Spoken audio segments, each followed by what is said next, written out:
উপদেষ্টা বলেছেন যে এই বছরের মধ্যে হলে ভালো, না হলে আগামী বছরের জুনের মধ্যে করবে। আমি সাধারণভাবে যেটা বুঝি, বর্তমান সরকারের কিছু কিছু উপদেষ্টার সহায়তায় নাগরিক কমিটি নামে একটা নতুন রাজনৈতিক দল হতে যাচ্ছে। ওদেরকে সময় দেওয়ার জন্যই এই 1.5 বছর সময় নিয়েছে।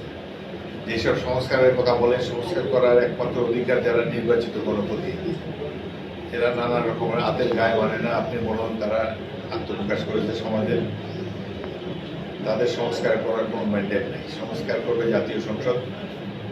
এরা ছাত্ররা এমন কথা বলে যে 72-এর সংবিধানকে তারা কবর দেবে। তারা কবর দেওয়ার কে? জনপ্রতিনিধিরা একটা সংবিধান প্রণয়ন করেছে, আবার জনপ্রতিনিধিরাই সেটা পরিবর্তন করবে। বাংলাদেশে একটা ইউনুস সাহেব জ্ঞানীগুণী লোক, সারা বিশ্বে তার সম্মান আছে, আমরা তাকে সম্মান করি, কিন্তু তিনি উপদেষ্টা পরিষদ ভালোভাবে বাঁচতে পারেন নাই। চট্টগ্রামের লোক নিয়ে গঠন করেছেন, এনজিও লোক নিয়ে গঠন করেছেন। এরা কিভাবে মন্ত্রণালয় চালাবে? একটা অভিজ্ঞতার প্রয়োজন আছে।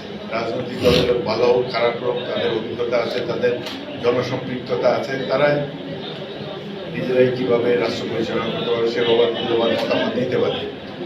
এখন বাংলাদেশ পড়ে গেছে সব অনভিজ্ঞতার হাতে, তাদেরও নানা এজেন্ডা। এইভাবে আমরা আশা করি যে নির্বাচনটা, আমাদের দল থেকে বলা হয়েছে জুনের মধ্যে আমরা নির্বাচন চাই, এটাও আমাদের কথা। আশা করি যত তাড়াতাড়ি নির্বাচন হবে তত তাড়াতাড়ি বাংলাদেশ নানা দুর্দশা থেকে মুক্ত হবে। দেশে আইন শৃঙ্খলা পরিস্থিতি ঘোরতর অবনতি হয়েছে। দেশে যারা জুলাই আগস্ট গণ অভ্যুত্থানে আহত হয়েছে তাদেরও চিকিৎসাটা পর্যন্ত ঠিকভাবে করতে পারে না। দ্রব্যমূল্য তো জনগণের নাগালের বাইরে, আইন শৃঙ্খলা পরিস্থিতির অবনতি হয়েছে। এই সরকারের কোনো সাফল্য তো আমি দেখি না। 5টা মাস হয়ে গেল। যে গতকালকে কয়েকটি সংস্কার কমিটি তাদের রিপোর্ট জমা দিয়েছেন। এগুলো নিয়ে রাজনৈতিক দলসমূহের সাথে আলাপ আলোচনা করবে প্রধান উপদেষ্টা।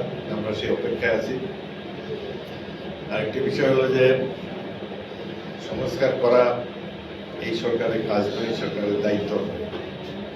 কিছু কিছু বুদ্ধিজীবী সংস্কারের নাম নিয়ে সময় কাটাচ্ছেন, আর উপদেষ্টা পরিষদেরও কয়েকজন এই 5 মাসেই তারা ক্ষমতার কিছু মজা পেয়ে গেছে। এয়ার কন্ডিশনে 10 বছর দীর্ঘায়িত করা যায় কিনা, এটা হলো তাদের মনোবাসনা।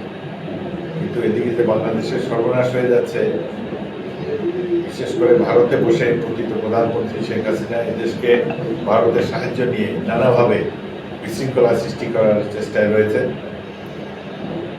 সুতরাং এই তৎপরতা থেকে মুক্ত হতে হলে আবার জুলাই আগস্টের গণ অভ্যুত্থানের মূল চেতনাকে ধরে রাখতে হলে দ্রুত নির্বাচন দিতে হবে।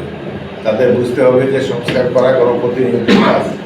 ছাত্র কিংবা এই উপদেষ্টারা সংস্কারের ব্যাপারে মতামত দেওয়ার কোনো অধিকার তাদের নেই। বাংলাদেশের জনগণের উপর তাদের কোনো আস্থা নেই। তারা মনে করে ইলেকশন দিলেই তো বিএনপি চলে আসবে। জনগণ যদি বিএনপিকে ভোট দেয়, এটা তো আমাদের কোনো দোষ না। তারাও পারলে জনপ্রিয়তা অর্জন করুক। এখনও আমরা চাই যে এই বছরের মধ্যে, জুনের মধ্যে নির্বাচন হোক। বাংলাদেশের জনগণ ভোট দিতে জানে। অতীতের প্রত্যেকটি নির্বাচনে তারা সঠিকভাবে জনরায় দিয়েছে এবং জনগণের মতামতের প্রতিফলন সেখানে ঘটেছে। আমরা আশা করি বর্তমানে যে বিশৃঙ্খলা অবস্থার মধ্যে আমরা আছি, এর একটি অবসান হওয়া উচিত। যতদের তাড়াতাড়ি, আমরা 17 বছর সংগ্রাম করেছি গণতন্ত্রের জন্য, জনগণের ভোটাধিকারের জন্য। এখন এই সরকার সংশ্লিষ্ট ব্যক্তিরা বলে যে আমরা কি ভোটের জন্য জীবন দিয়েছি নাকি?